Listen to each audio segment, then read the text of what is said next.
ನಮಸ್ಕಾರ ಎಲ್ರಿಗೂ. ಹೊಸಬರು ನನ್ನ ಚಾನಲ್ ನೋಡ್ತಿದ್ರೆ ಸಬ್ಸ್ಕ್ರೈಬ್ ಮಾಡ್ಕೊಂಡು ವಿಡಿಯೋ ನೋಡಿ, ಹಾಗೆ ಒಂದು ಲೈಕ್ ಕೊಡಿ. ನಾನು ಹಾಕೋ ವಿಡಿಯೋಯಿಂದ ನಿಮ್ಗೆ ಉಪಯೋಗ ಇದೆ ಅನ್ಸಿದ್ರೆ ಬೇರೆಯವ್ರಿಗೂ ಶೇರ್ ಮಾಡಿ. ಬನ್ನಿ ಇವತ್ತಿನ ಬ್ಲಾಗ್ ಸ್ಟಾರ್ಟ್ ಮಾಡೋಣ. ಜಾನಿ ನೋಡಿ, ಹಂಗೆ ನೋಡಿ, ಅವನನ್ನು ನೋಡಿ, ಹಂಗೆ ನೋಡಿ ನೋಡಿ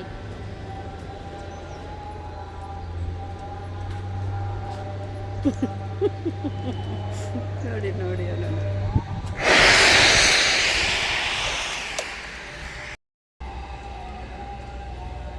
ನೋಡಿ.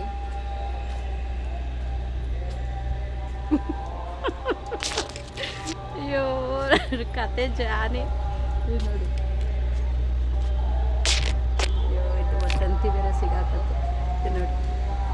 ಏನಪ್ಪ ಕೋಲಿ ಗುಂಡಣ್ಣ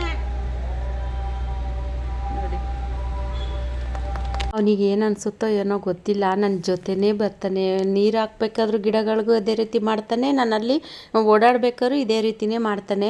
ಇನ್ನು ನೋಡಿ, ಗಿಡ ಹೈಟ್ ಎಷ್ಟಿದೆ, ನನಗೆ ಫೋಟೋ ಕಳಿಸಿ ವಿಡಿಯೋ ಕಳಿಸಿ ಅಂತ ಎಲ್ಲ ಕೇಳ್ತಿದ್ರಲ್ಲ, ವಿಡಿಯೋ ನೀಟಾಗಿ ಚೆಕ್ ಮಾಡಿ ನೋಡಿ ಎಷ್ಟು ಹೈಟ್ ಇದೆ ಗಿಡಗಳು ಅಂತ. ಇಷ್ಟು ಹೈಟ್ ಇರೋ ಗಿಡಗಳನ್ನೇ ನಾನು ನಿಮಗೆ ಕಳಿಸ್ಕೊಡೋದು. ಅದರಲ್ಲೂ ಅದು ಸ್ಟೆಮ್ಮನ್ನು ನೀವು ಗಮನಿಸ್ಬೋದು ನೋಡಿ, ಅದು ಎಷ್ಟು ಸ್ಟೆಮ್ಮು ದಪ್ಪ ಇದೆ ಅಂತ. ಈ ಥರ ಗಿಡಗಳನ್ನ ನಾನು ಕಳಿಸ್ಕೊಡೋದು. ಆದ್ರೂ ಕೇಳ್ತಿರಲ್ಲ. ವಿಡಿಯೋದಲ್ಲಿ ನಾನು ಮತ್ತೆ ಯಾಕೆ ಇದನ್ನು ತೋರಿಸ್ತಿದ್ದೀನಿ ಅಂದರೆ, ನನಗೆ ತುಂಬ ಜನ ಕೇಳ್ತಿದ್ದೀರಾ ಅದು ವಿಡಿಯೋ ಕಳಿಸಿ ಗಿಡದ್ದು ಎಷ್ಟು ಹೈಟ್ ಇದೆ ಏನು ಅಂತ. ಹಂಗಾಗಿ ನಾನು ಮತ್ತೆ ಈ ವಿಡಿಯೋದಲ್ಲಿ ಇದನ್ನು ಹಾಕಿದ್ದೀನಿ. ಮತ್ತೆ ಗಿಡದ ಹೈಟ್ ಇಷ್ಟಿದೆ ಅಂತ ಎಲ್ಲ ಕೇಳಬೇಡಿ, ವಿಡಿಯೋ ಪೂರ್ತಿ ನೋಡಿ, ನಿಮಗೆ ಗೊತ್ತಾಗುತ್ತೆ. ಇನ್ನು ಈ ಸೇವಂತಿಗೆ ಗಿಡದ ಅವಸ್ಥೆ ಅಂತೂ ಯಾವ ಥರ ಆಗಿದೆ ನೋಡಿ. ಇವತ್ತು ಅದೆಲ್ಲ ಕ್ಲೀನ್ ಮಾಡಬೇಕು ನೋಡಿ. ಇದೇ ಒಂಥರ ವೆರೈಟಿ, ಚೆನ್ನಾಗಿದೆ ಇದು ಕಲ್ಲರು. ಇದು ಅಷ್ಟೇ ತುಂಬ ರೇರ್ ಕಲ್ಲರು ನೋಡಿ. ಯಾವ ಥರ ಆಗಿದೆ ಈ ಸೇವಂತಿಗೆ ಗಿಡ. ಹೂವು ಹಾರ್ವೆಸ್ಟ್ ಮಾಡಿಲ್ಲ ಅಂದರೆ ಈ ಥರ ಆಗುತ್ತೆ. ನನಗೆ ಅದೇ ದಾಸವಾಳ ಹೂವನೇ ಹೆಚ್ಚು ಸಿಗೋದ್ರಿಂದ ಈ ಸೇವಂತಿಗೆ ಹೂವು ಅಷ್ಟೊಂದು ನಾನು ಗಮನ ಕೊಡಲ್ಲ. ಸೇವಂತಿಗೆನೂ ಹಾರ್ವೆಸ್ಟ್ ಮಾಡಿರೋದಿಲ್ಲ, ಹಾಗಾಗಿ ಎಲ್ಲ ಅದರೊಳಗೇ ಎಲ್ಲ ಒಣಗೋಗಿದೆ. ಹಂಗಾಗಿ ಈ ಥರ ಇದ್ದಾಗ ಅದೆಲ್ಲ ನೀಟಾಗಿ ಕಟ್ ಮಾಡಿ ತೆಗೀತು ಅಂದರೆ ಮತ್ತೆ ಅದರಲ್ಲಿ ಹೊಸ ಬ್ರ್ಯಾಂಚ್ ಬಂದು ಅದರಲ್ಲಿ ಇನ್ನೂ ಹೆಚ್ಚು ಹೂವೆಲ್ಲ ಬಿಡುತ್ತೆ. ಫುಲ್ಲು ದೊಡ್ಡದೆಲ್ಲ ಇರುತ್ತೆ ನೋಡಿ, ಅದು ಕಡ್ಡಿ ಎಲ್ಲ ಫುಲ್ಲು ಕಟ್ ಮಾಡಿ ತೆಗಿತಿದ್ದೀನಿ ನೋಡಿ. ಈ ಥರ ಅದೇ ಹೂವೆಲ್ಲ ಒಣಗೋಗಿದೆಯಲ್ಲ, ಅದನ್ನೆಲ್ಲ ಫುಲ್ ತೆಗೆದು ಬಿಡಬೇಕು. ಮತ್ತು ಒಂದು ಸ್ವಲ್ಪ ಮಣ್ಣನ್ನು ಸಹ ನಾನು ಲೂಸ್ ಮಾಡ್ತಿದ್ದೀನಿ. ಯಾಕೆಂದರೆ ಅದು ತುಂಬ ಗಟ್ಟಿ ಇದ್ದಾಗ ನಾವು ಕೊಡೋವಂತಹ ಗೊಬ್ಬರ ಆಗಲಿ ಲಿಕ್ವಿಡ್ ಆಗಲಿ ಅದಕ್ಕೆ ತಾಕೋದಿಲ್ಲ. ಹಂಗಾಗಿ ಸ್ವಲ್ಪ ಮಣ್ಣು ಲೂಸ್ ಮಾಡಿ ಕೊಡ್ತು ಅಂದರೆ ಬೇರಿಗೆಲ್ಲ ತಾಕುತ್ತೆ. ಅದರಲ್ಲೂ ಈ ಸೇವಂತಿಗೆ ಗಿಡ ತುಂಬಾ ಸೂಕ್ಷ್ಮ. ಗಾರ್ಡನ್ನಲ್ಲಿ ಕೆಲವೊಂದೊಂದು ಸೇವಂತಿಗೆ ಗಿಡದಲ್ಲಿ ಹೂವಾಗಿದೆ, ಇನ್ನೂ ಮೊಗ್ಗುಗಳಾಗಿದ್ದಾವೆ. ಅಂದರೆ ಇವಾಗ ಸೀಸನ್, ಇವಾಗ ಹೂವೆಲ್ಲ ಜಾಸ್ತಿ ಹೂವೆಲ್ಲ ಬಿಡೋಕ್ಕೆ ಸೀಸನ್ ಇವಾಗ. ಅದರಲ್ಲಿ ನನ್ನ ಗಾರ್ಡನಲ್ಲಿರೋಂತಹ ಕೆಲವೊಂದು ಸೇವಂತಿಗೆಗಳು ವರ್ಷ ಇಡೀ ಹೂ ಬಿಡುತ್ತೆ. ಸೀಸನ್ ಅಂತ ಏನಿಲ್ಲ.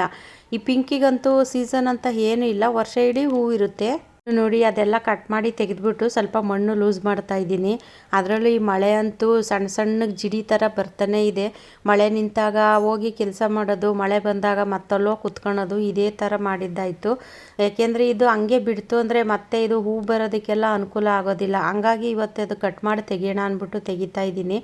ಅಂದರೂ ಒಂದು 2 ಲೈನ್ ಏನೋ ಮಾಡಿದೆ ಅಷ್ಟೇ, ಇನ್ನೂ ಒಂದು ಲೈನ್ ಹಂಗೇ ಇದೆ. ಮಳೆ ಬಂದುಬಿಡ್ತು, ನನಗೂ ಯಾಕೋ ತುಂಬಾ ಮೈಕೈ ನೋವಾದಂಗೆ ಆಗಿತ್ತು.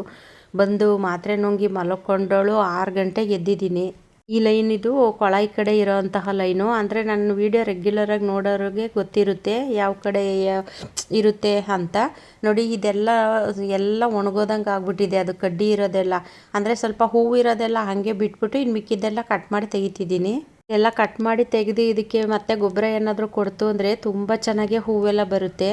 ಅದರಲ್ಲೂ ಇವಾಗ ಮಳೆ ನೀರು ಬೇರೆ ಬೀಳ್ತಾ ಇರೋದ್ರಿಂದ ಗಿಡಗಳಂತೂ ತುಂಬಾ ಹೆಲ್ದಿಯಾಗಿರುತ್ತೆ.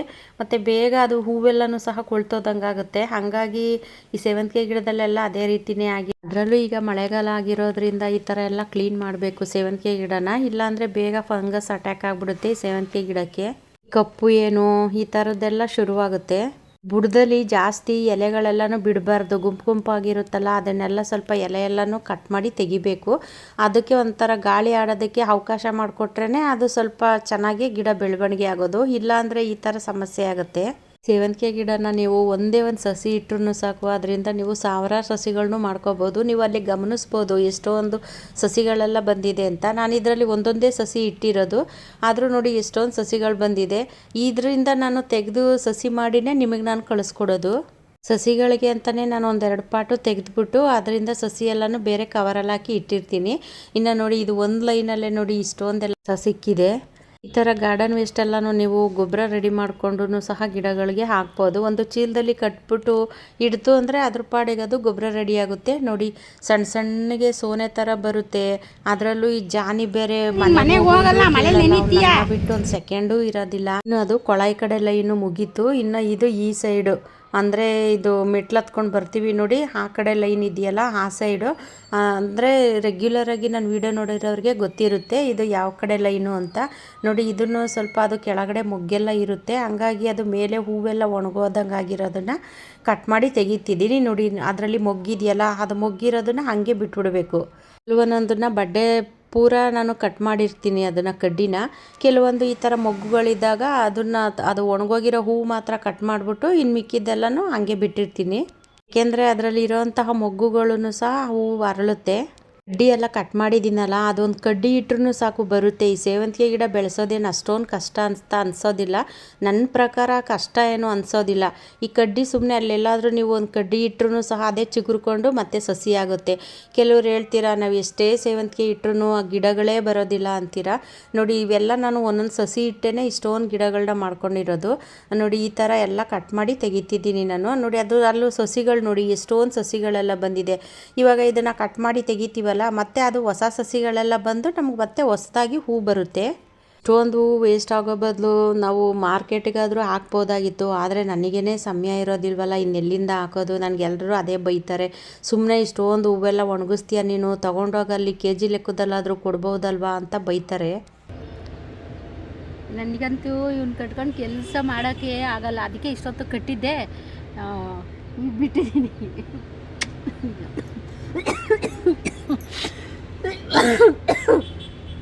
ಕೆಮ್ತಾ ಇದ್ರೆ ನೋಡಿ ಹೆಂಗೆ ನೋಡ್ತಾನೆ ಜಾನಿ. ಹೋಗವ ಅಲ್ಲಿ ಕುತ್ಕೋ, ಕೆಲಸ ಮಾಡೋಣ ಜನವ, ಹೋಗು ಕುಕ್ಕು ಹೋಗಲ್ಲಿ. ನೋಡಿ ಇವಾಗ ಅವನು ಇಲ್ಲೇ ಮಲ್ಕೋತಾನೆ, ಎಲ್ಲೂ ಹೋಗಲ್ಲ, ಹಂಗೆ ನೋಡ್ಬಿಟ್ಟು ಅಲ್ಲೇ ಮಲ್ಕೋತಾನೆ. ನೋಡಿ ಅಯ್ಯೋ ನನಗೆ ಜಾನಿ ಅಷ್ಟು ರೋಸ್ತಾನೆ. ನಾನು ಕಟಿಂಗಿಂದ ಬೆಳೆದಿರೋದು ಇದು ತುಂಬ ರೇರ್ ಕಲರು. ನಾನು ಒಂದು ಸತಿ ನಮ್ಮ ಮನೆ ಹತ್ರ ಸೆಟ್ರ್ ಮನೆಯಿಂದ ನಾನು ಕಟಿಂಗ್ ತೊಗೊಬಂದು ಹಾಕಿದ್ದೆ ಅಂತ ಹೇಳಿದ್ನಲ್ಲ, ಈ ಕಟಿಂಗು 4-5 ಕಟಿಂಗ್ ಬಂದಿದ್ದಾವೆ. ಅದರಲ್ಲಿ ಮೊಗ್ಗು ಸಹ ಸ್ಟಾರ್ಟ್ ಆಗಿದೆ. ರೇರ್ ಕಲರ್ ಇದು, ಕೆಲವರು ಬರೋದೇ ಇಲ್ಲ ರೇರ್ ಕಲರು ಅಂತೀರಾ. ನೋಡಿ ಕಲರ್ದು ನಾನು ಕಟಿಂಗ್ ಇಟ್ಟಿರೋದು 3 ಗಿಡನೋ 4 ಗಿಡನೋ ಕಟಿಂಗಿಂದ ಬಂದಿದೆ. ನೋಡಿ ಅವಾಗೆ ತೋರಿಸೋದ್ನಲ್ಲ ಇದೇ ಗಿಡಗಳು.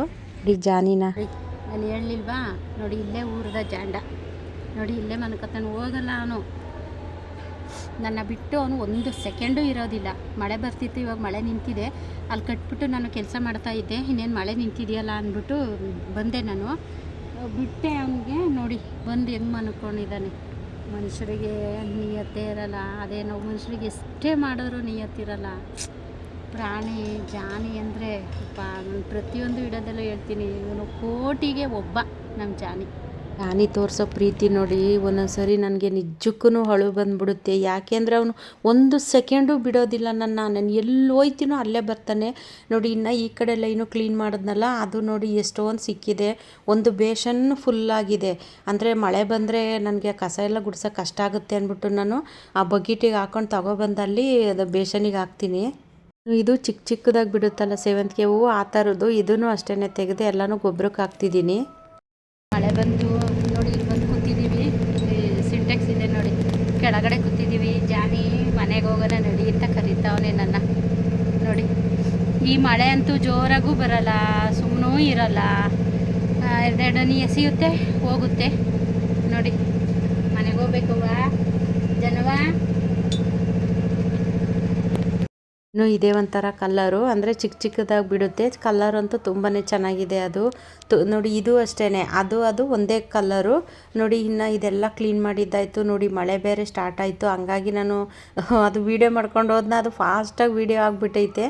ಅದು ಈ ಕಡೆ ಲೈನು ಅದು ತೋರಿಸೋಣ ಅಂತ ಅಂದ್ಬಿಟ್ಟು ನಾನು ವೀಡಿಯೋ ಮಾಡಿದೆ. ನೋಡಿ ಅದು ತುಂಬ ಮಳೆ ಬಂದ್ಬಿಡ್ತು, ಹಂಗಾಗಿ ಅದು ವೀಡಿಯೋ ಫಾಸ್ಟಾಗಿದೆ. ಅಲ್ಲಂತೂ ಏನೂ ಕೆಲಸ ಮಾಡೋಕ್ಕೆ ಆಗೋದಿಲ್ಲ. ನೋಡಿ ಮತ್ತೆ ಮಳೆ ಶುರುವಾಯಿತು, ಹಂಗಾಗಿ ಅದೆಲ್ಲನೂ ಅಲ್ಲಿ ಮುಚ್ಚಿ ಇಟ್ಬಿಟ್ಟು ಇವಾಗ ಮನೆಗೆ ಹೋಗ್ತಿದ್ದೀನಿ. ಮಳೆ ನಿಂತಾಗ ಇನ್ನೂ ಸ್ವಲ್ಪ ಕೆಲಸ ಮಾಡ್ಬೋದಾಗಿತ್ತು. ಈ ಜಾನಿಯಿಂದ ನನಗಲ್ಲಿ ಏನೂ ಕೆಲಸ ಮಾಡೋಕ್ಕಾಗೋದಿಲ್ಲ. ಮುಂದಿನ ವಿಡಿಯೋದಲ್ಲಿ ಸಿಗ್ತೀನಿ. ಎಲ್ರಿಗೂ ಧನ್ಯವಾದಗಳು.